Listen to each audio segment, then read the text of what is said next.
What happens when a corner of one of the most famous intersections goes poof? What's left? Should you still go there, stay there, or play there? Speaking of play, do they hold a record for the most arcade games on one corner? Inquiring minds want to know. The Trop may be gone, but MGM Resorts has a lock on all the other three, and we're going to spin through all of them today. So get ready, because this adventure starts right now.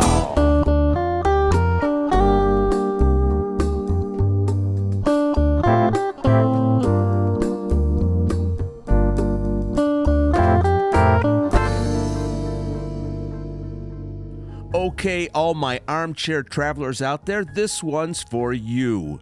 The Tropicana implosion has been all over the news, but what if you never got down here to take one last look before the towers came down? We're taking you there the weekend before. Let's turn back the clock to October 4th and take a stroll around the Las Vegas Boulevard Tropicana Avenue corner.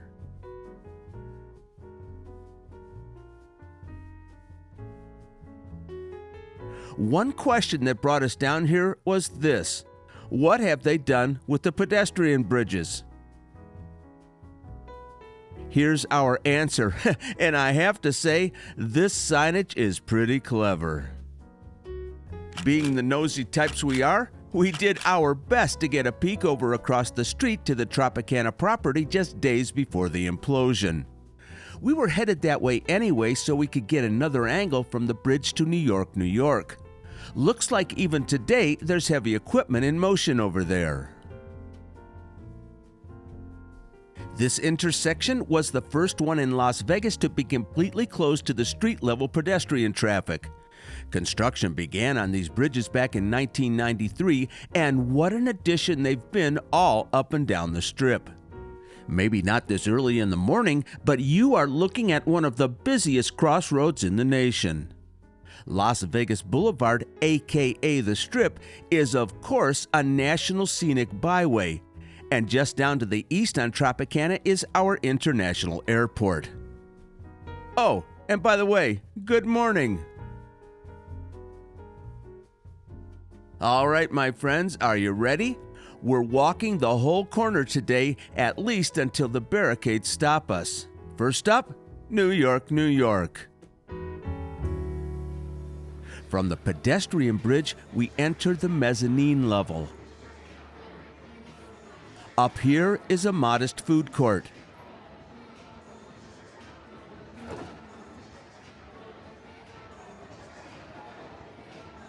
The Pour 24 bar with all those drafts. The gift shop. And this two-level behemoth, the flagship Hershey Chocolate World. This is one of only 5 in the nation, added to New York, New York 10 years ago in 2014. And of course, you can buy all the Hershey candy confections in here, but they also have exclusives.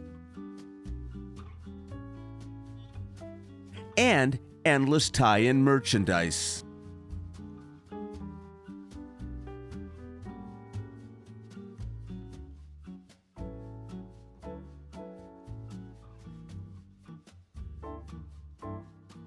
This time of year, who doesn't want Reese's in their Halloween haul?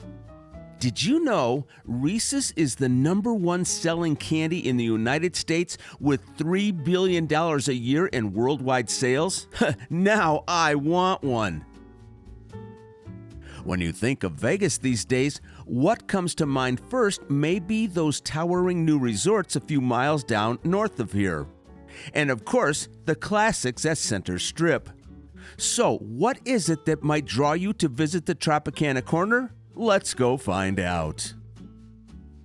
New York, New York is the smallest of the 3 casinos we'll walk through today, just under 52,000 square feet. The theming in here, though, is what makes it worth a visit, and in fact, it's award-winning. Say what you will, if it's not the real thing, it's sure a fun facsimile.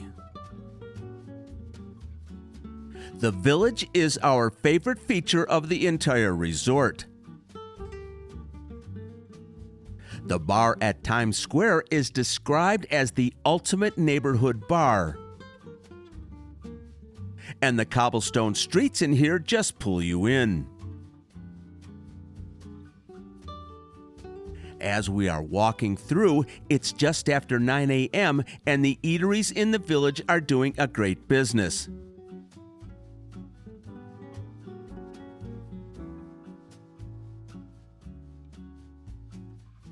And even if they're not quite open yet, they're getting ready. Seriously, my friends, if you have never been here, it's a treat.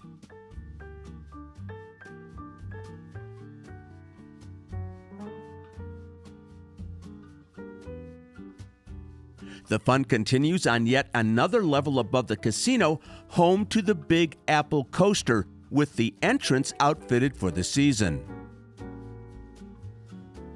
The tracks were constructed as part of the resort, and that 203-foot drop thrills 1.4 million riders every single year.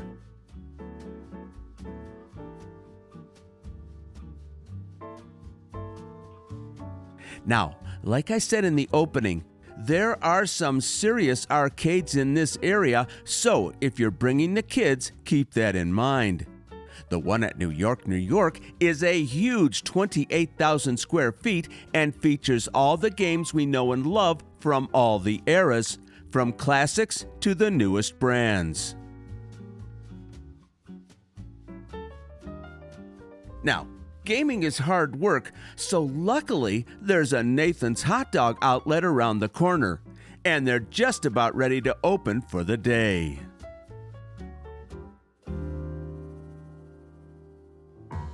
All right, back down to casino level now. Just a couple more points of interest before we move on. Just off the lobby is a newish spot offering hot cinnamon rolls and trendy ice cream called Central Park Cafe. This mural of Central Park is a lovely touch. And we always have to give a moment to the gorgeous Art Deco touches in New York. We never get tired of this theming. Another favorite feature of this resort is the wide boardwalk running along Las Vegas Boulevard. Tom's has always been one of our go-to spots on the Strip, and in fact, we stopped in there a week ago during the Sunday football action to enjoy some of those extraordinary fried pickles.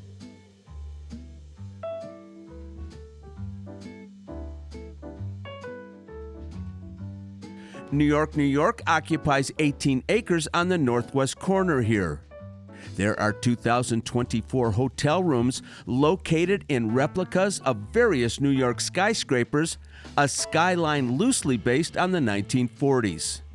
It opened in 1997. The youngest of the three will be visiting today.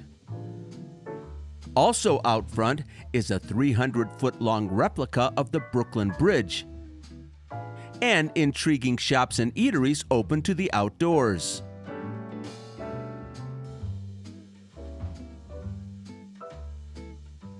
Plus, a lot of welcome tables and chairs for weary travelers to grab a rest.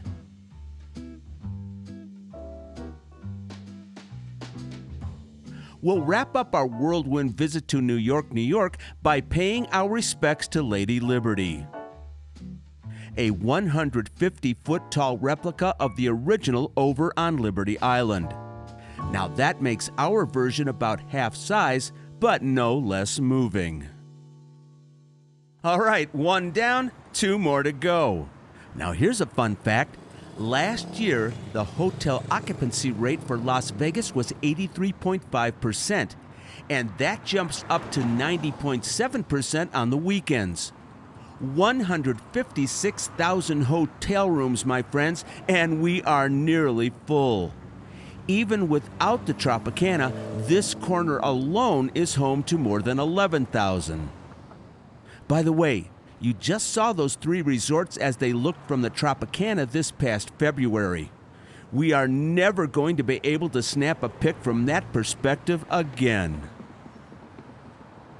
From the MGM Grand side with barricades and fences, this is the best we can do now. And why, do you wonder, did they leave the Tropicana marquees up when they demolished everything else? In case you're wondering, here's the other pedestrian bridge closed off. Kind of a shame half of these are no good anymore. Okay, let's go visit the resort symbolized by the Golden Lion, MGM Grand. When it opened in 1993, MGM Grand was the largest hotel in the world. Even today, with 5,044 rooms, it's still the largest in the United States. This is a massive, sprawling property occupying 112 acres, so we're just going to spin through and hit a few highlights.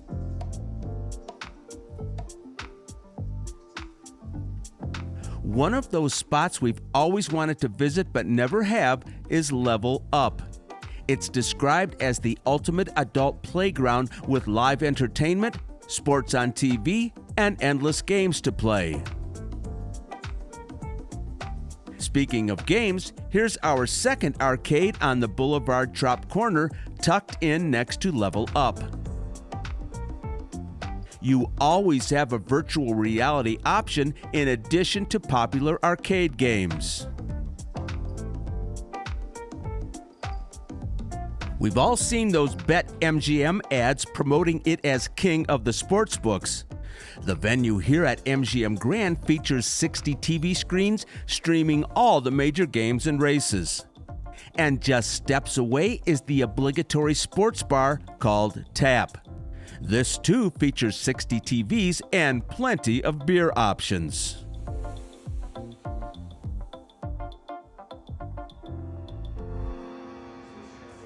Now, talk about grand. When it opened, this 171,500 square foot casino was the biggest in the world. And the poker room is the $1 and $2 capital of Las Vegas. We haven't been in here for about a year and a half, and in this town, it's nice to see some things don't change.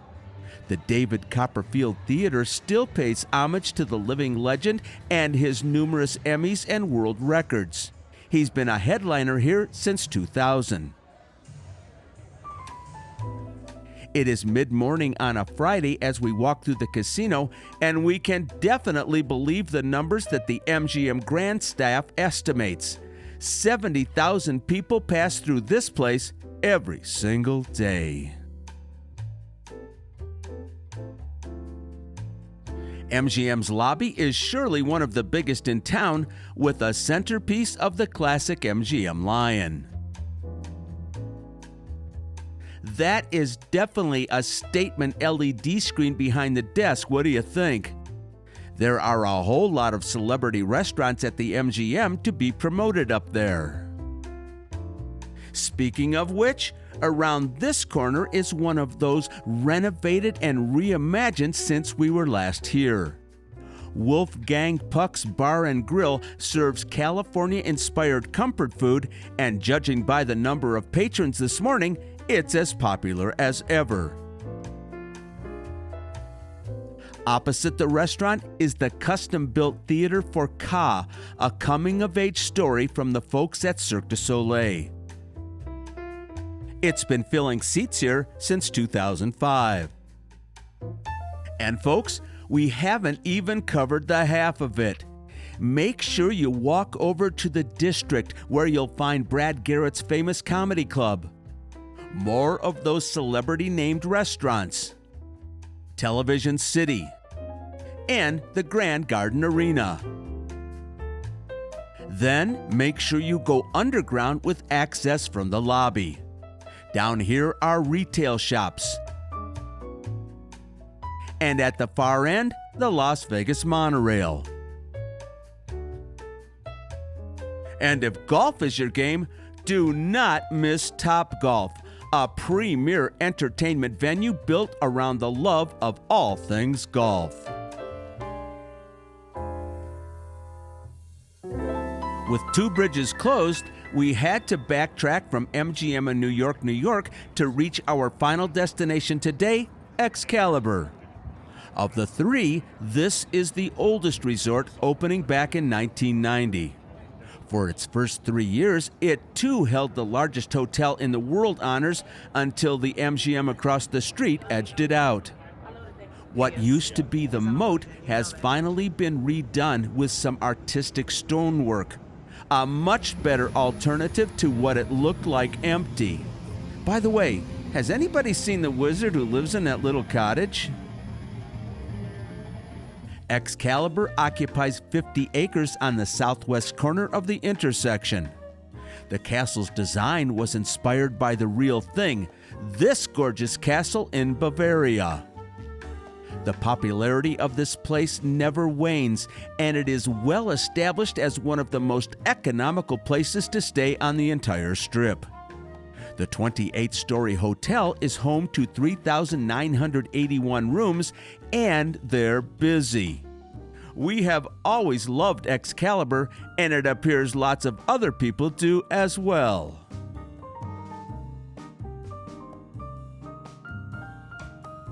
The casino, in terms of size, falls between the other two we visited today. It is a little more than 92,000 square feet and has the distinction of paying out the largest megabucks jackpot ever, $39.7 million in March of 2003.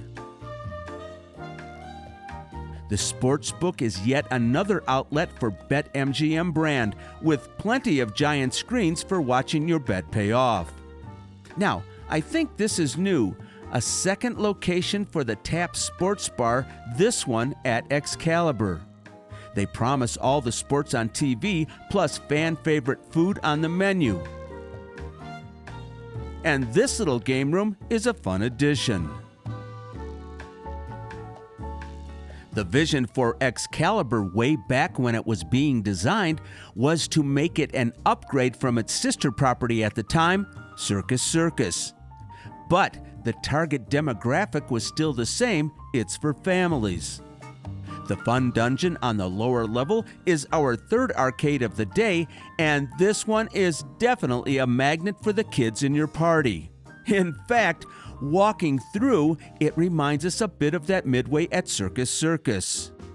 What sets this one apart, though, is that the strip's longest-running dinner show, the Tournament of Kings, is located in the midst of it all.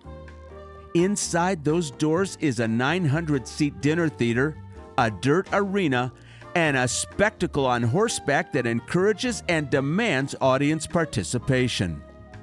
We've mentioned this show many times on our channel and cannot recommend it enough. And did you know Excalibur is the world's top buyer of Cornish game hens, serving millions of them since 1990, and all eaten without the benefit of utensils.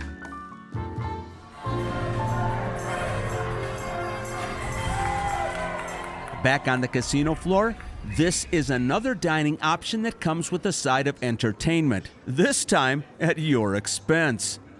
This location opened in 2007, one of 13 Dick's Last Resort restaurants across the United States.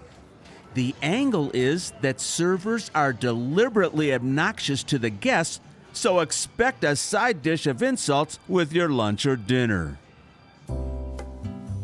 One more thing at casino level worth a mention. Of the 179 Starbucks locations in Las Vegas, which makes it third in the country, this one is our favorite. It's at the back of the casino in the Rotunda area, and it has a whole lot of space to sit down and enjoy your coffee. We're not done yet. Excalibur 2 has a mezzanine level, and the first thing you come to is a large and inviting Buca di Beppo, serving up family-style Italian since 2011.